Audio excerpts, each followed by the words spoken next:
लाए और खिचड़ी में खाने के लिए अपने घर का घी लेकर के जाए। पिताजी चलते हैं, कलेक्टर साहब के यहाँ पहुँचते हैं।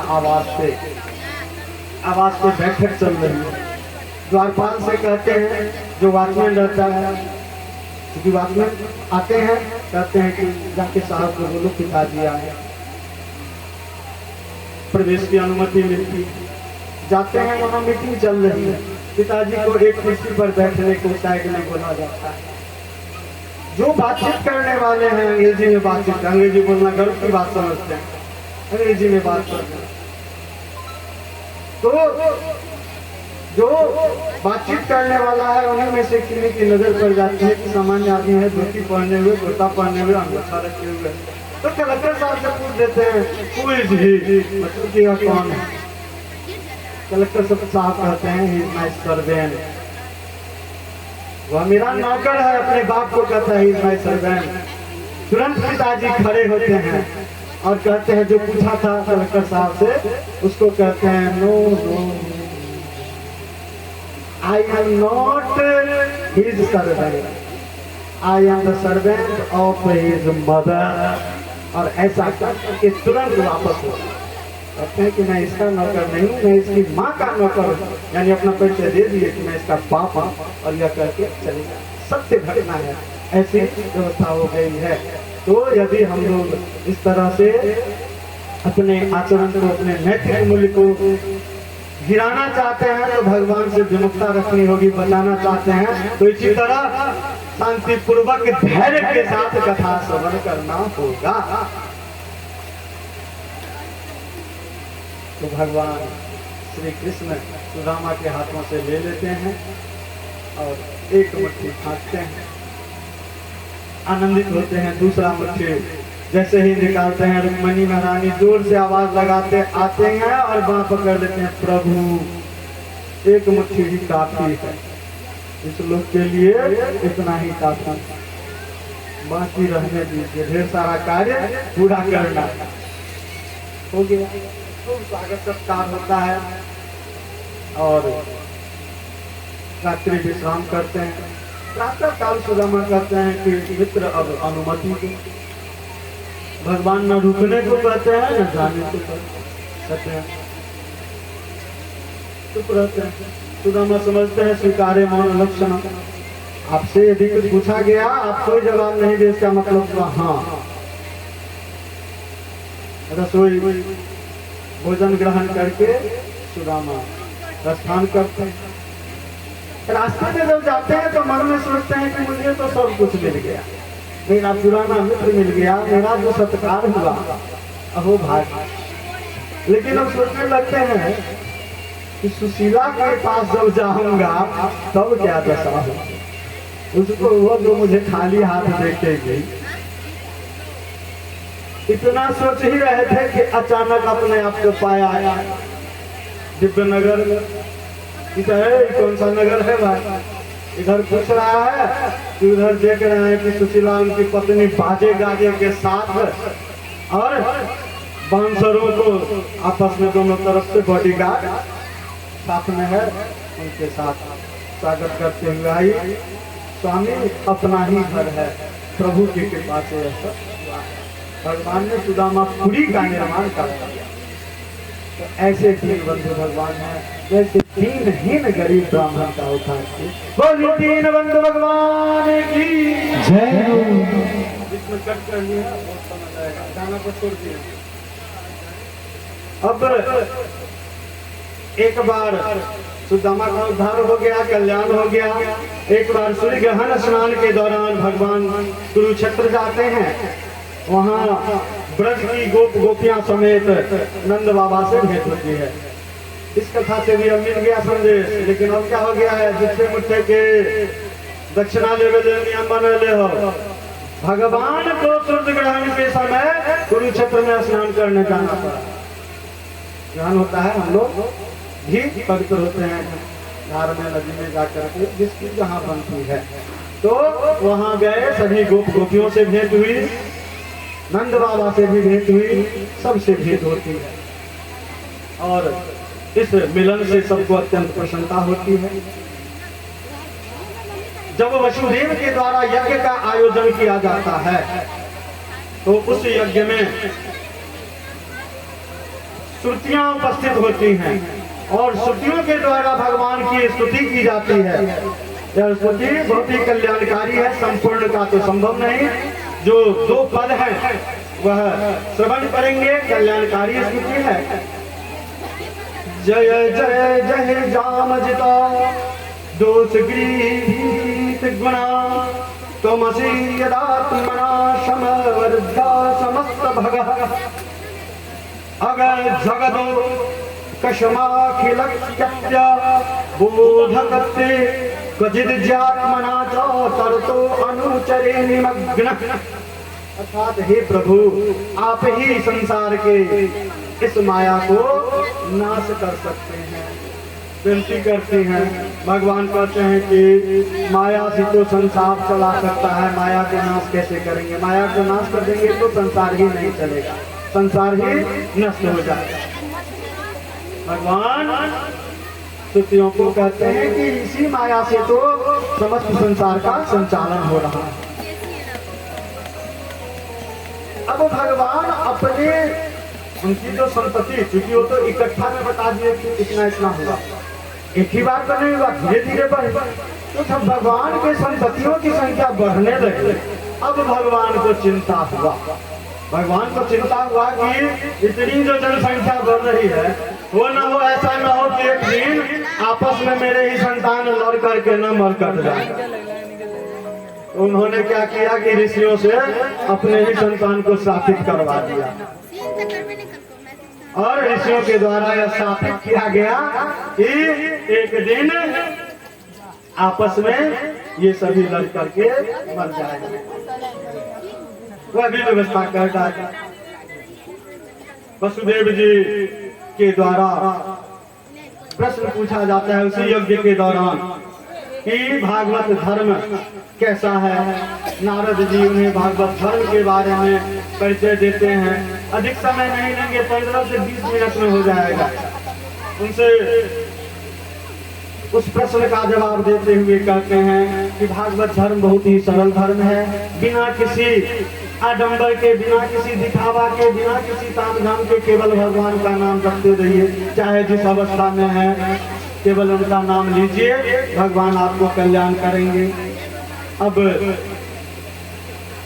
भगवान उद्धव से कहते हैं कि हे उद्धव, जो व्यक्ति, जो कोई भी मेरी कथा का श्रवण करता है, कीर्तन करता है, भजन करता है, उसे सर्वस्व प्राप्त होती है, उसके हृदय में भक्ति का निवास होता है। और जिस व्यक्ति में मेरे प्रति भाव उत्पन्न हुई वह मेरा भक्त हुआ और वही धर्म का मार्ग हो गया।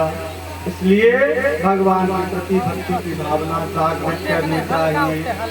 भगवान कहते हैं कि जिसने मेरे बारे में अपने हृदय में ख्याल किया उसका तत्क्षण वही कल्याण, उसे कल्याण की प्राप्ति। अब इसी क्रम में भगवान उद्धव से 24 गुरुओं के बारे में बतलाते हैं। कौन कौन होते हैं गुरु? और राजा यदु को दत्तात्रेय जी ने सुनाई थी, उसे ही सुनाया। कहा कि 24 गुरु इस प्रकार होते हैं: पृथ्वी, वायु, आकाश, जल, अग्नि, चंद्रमा, सूर्य, कबूतर, अजगर, समुद्र, पतंग, भौरा, हाथी, मधुमक्खी, हरिण, मछली, पिंगल, वेश्या, क्रूर पक्षी, बालक, कुमारी कन्या, बाण बनाने वाला, सर्प, मकड़ी और भृंगी की। इन सभी गुरुओं से हम लोग यह समझ गए कि मनुष्य जीवन के प्रत्येक क्षण में, प्रत्येक पल में कुछ न कुछ सीखते रहता है। हम जीवन पर्यंत कभी मन में ऐसी भावना नहीं रखना कि हमने सब कुछ सीख लिया है, हमने अमुक डिग्री प्राप्त कर ली, ऐसी भावना कभी मन में नहीं रखना।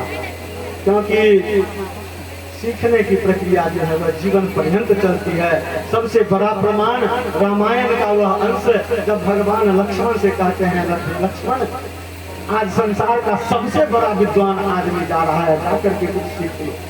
साक्षात भगवान थे, शेषावतार थे सीखने के लिए।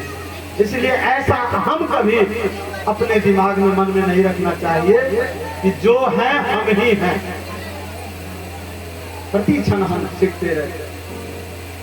अब भगवान कहते हैं कि जो कोई भी श्रद्धा एवं विश्वास के साथ हमारी भक्ति करता है, मेरा भजन करता है, उस पर मैं हमेशा प्रसन्न रहता हूँ। अब उद्धव की भक्ति भावना देख करके भगवान उद्धव को अपने चरण पादुका दे देते हैं। उद्धव भगवान के उस चरण पादुका को सर पर लेकर के बद्री विशाल धाम की ओर चले जाते हैं। अब आगे चूंकि भगवान ने खुद माया रच दिया था, ऋषियों से स्थापित करवा दिया था अपने खानदान के, अपने संपत्तियों को, तो ऋषियों के बिठा ना हो देव ऋषिवान, ऋषियों के साथ के प्रभाव में आकर और यदुवंशी जो थे अपने में आपस में पहले बाताबाती फटाफेटी मुक्का मुक्की हुआ, उसके बाद लाठा लाठी हुआ, सिर्फ प्रबोध हुआ, सब के सब मरते गए।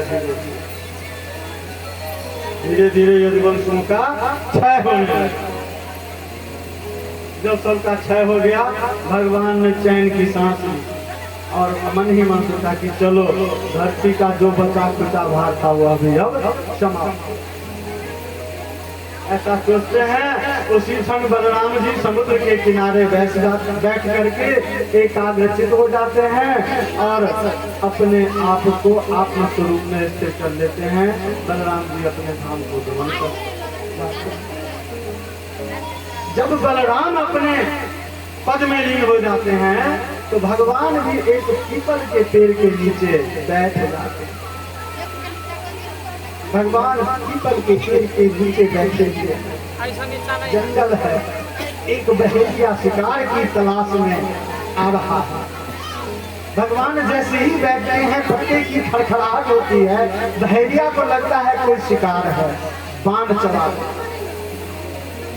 हिरण समझ करके बाण चला देता है और वह बाण प्रभु के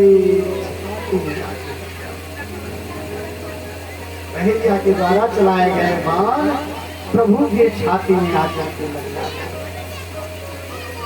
जैसे ही बहेलिया नजदीक आता है, भगवान को देखता है, भगवान की चरणों में गिर जाता है। भगवान उस बहेलियों को अपने विमान से स्वर्ग भेज देते हैं। जिस बहेलिया के बाण से अभी क्या है, यदि शिक्षक के द्वारा बच्चों को एक तमाचा जड़ दिया जाता है, उसके पिताजी आग बबूला होकर के जाते हैं, थ्री ऑफ कॉस्ट में नहीं पढ़ाते हैं मेरे बेटे को क्यों मारा, चरित्र निर्माण करने के लिए आते हैं। लेकिन यहाँ भगवान को स्वयं मित्र का कारक जो बहेलिया था चरणों में गिर गया, तुरंत विमान देती। ऐसे दीनबंधु भगवान। अब भगवान श्री कृष्ण का सारथी उन्हें ढूंढते हुए, उसका नाम दारुक था, ढूंढते हुए आता है, भगवान के पास आता है, भगवान को नीचे देखता है, भगवान की गति देखता है, भगवान के समक्ष विनती करने लगता है। इसी बीच वह देखता है कि भगवान का गरुड़ ध्वज आ गया और भगवान को आकाश में बोली नारायण भगवान की। भगवान ने रथ पर बैठे बैठे दारुक से कहा कि तुम तुरंत द्वारका जाओ और वहां जाकर के मेरे और बलराम के 100 धाम गमन की जानकारी दे दो, सूचना दे दो और सबको कहो कि वहां से तुरंत द्वारका को छोड़े, खाली करे। सबको कहो इंद्रप्रस्थ की ओर गमन करे, क्योंकि द्वारका को अब समुद्र नहीं रहने दीजिए। द्वारका को अब समुद्र अपने गोद में समुद्र। यही कारण है कि द्वारकाधीश वर्तमान समय में भी समुद्र जो अधर्मी कहते हैं कि यह कहानी है, स्टोरी है, उसके कलेजे पर, उसके गाल में करारा प्रहार द्वारकाधीश अभी भी विद्यमान है। इस तरह से भगवान आदेश देते हैं कि सबको कहो फंस जाने के लिए और भागवत धर्म का पालन तुम करो। और इस तरह से भगवान अपने धाम को गए। अब परीक्षित ने सुखदेव से कहा कि हे भगवान, कृष्ण के जाने के बाद भक्ति पर कैसे शासन होगा, किस वंश का शासन। भगवान वसुदेव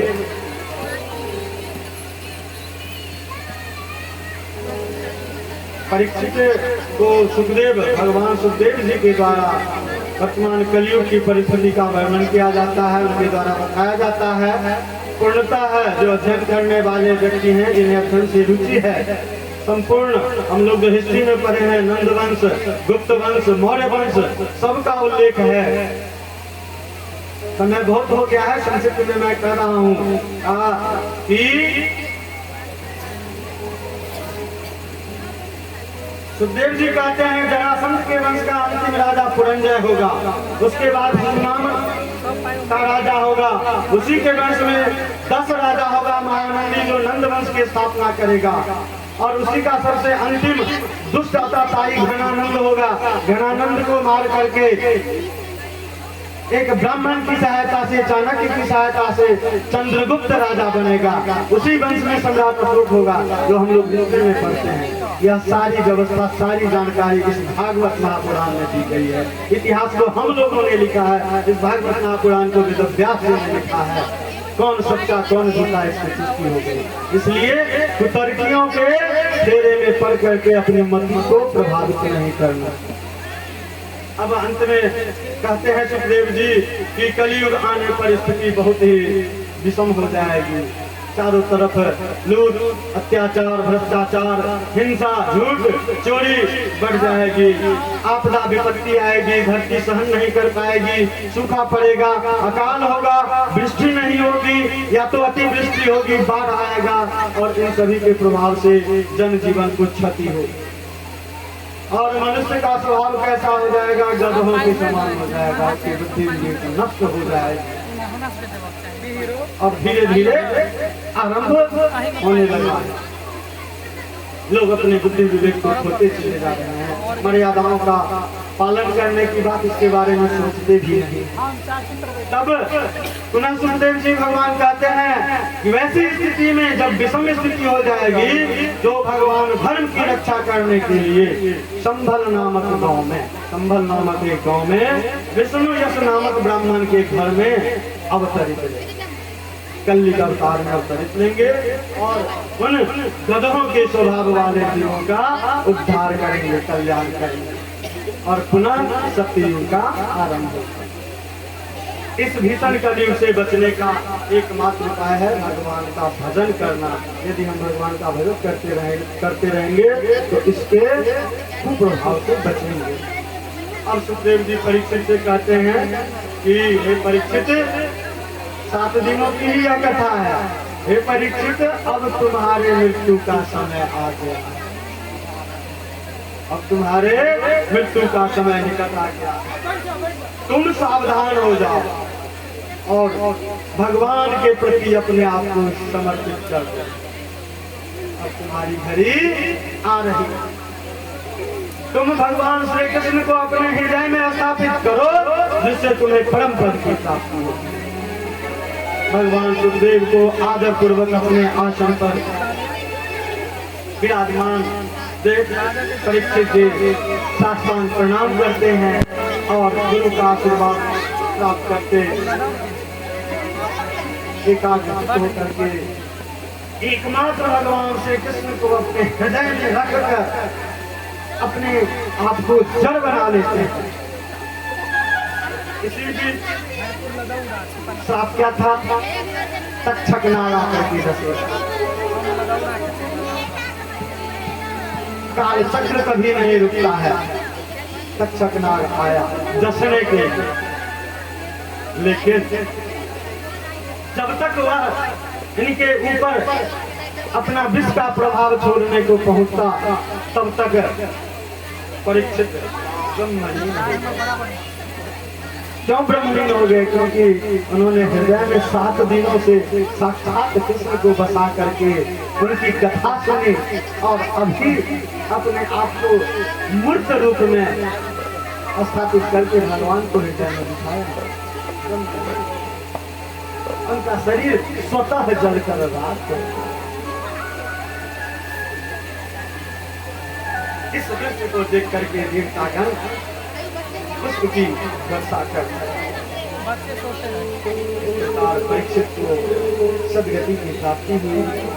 इस भागवत महापुराण की कथा क्यों होनी चाहिए, क्यों सुननी चाहिए, कहाँ से आरंभ हुई, कथा का फल क्या प्राप्त होता है, भगवान क्यों अवतार लेते हैं, कैसे अवतार लिए, कब अवतार लिए, सभी लीलाओं को हम लोगों ने श्रवण किया। इस भागवत महापुराण को सबसे पहले भगवान विष्णु ने अपने नाभि कमल पर स्थित ब्रह्मा जी को सुनाया था और इस कथा का श्रवण ब्रह्मा जी ने नारद को करवाया। नारद जी ने श्री कृष्ण द्वैपायन व्यास को, व्यास जी ने सुखदेव जी को, सुखदेव जी ने परीक्षित को सुनाया, जिसके फलस्वरूप आज हम लोग सौभाग्यशाली हैं कि हम लोगों को श्रवण का अवसर मिल रहा है। आप लोगों को इस भागवत महापुराण की कथा श्रवण करवाने की जो असीम कृपा नारायण की हुई है, उस नारायण के उस गोविंद को बारंबार नमन करते हुए आप लोगों ने जो स्नेह, श्रद्धा एवं धैर्य का परिचय दिया है, इस नव उत्पन्न व्यक्ति के मुख से, नव उत्पन्न व्यास के मुख से जितनी धैर्य के साथ आप लोगों ने श्रवण किया है, आप लोगों का यह स्नेह, आप लोगों की यह सहनशीलता सदैव हृदय में बनी रहेगी और साक्षात गोविंद की कृपानुभूति से ही यह संभव हुआ है। आप लोग सदैव स्मरणीय रहेंगे। अब कथा विश्राम से पूर्व हम लोगों ने जो कथा का श्रवण किया, जितना भी उल्लेख हुआ, और इस कथा का सार तत्व के रूप में एक प्रेरणा गीत गायन करके हम लोग आरती तत्पश्चात इस मंगलमयी वातावरण से विदा होने की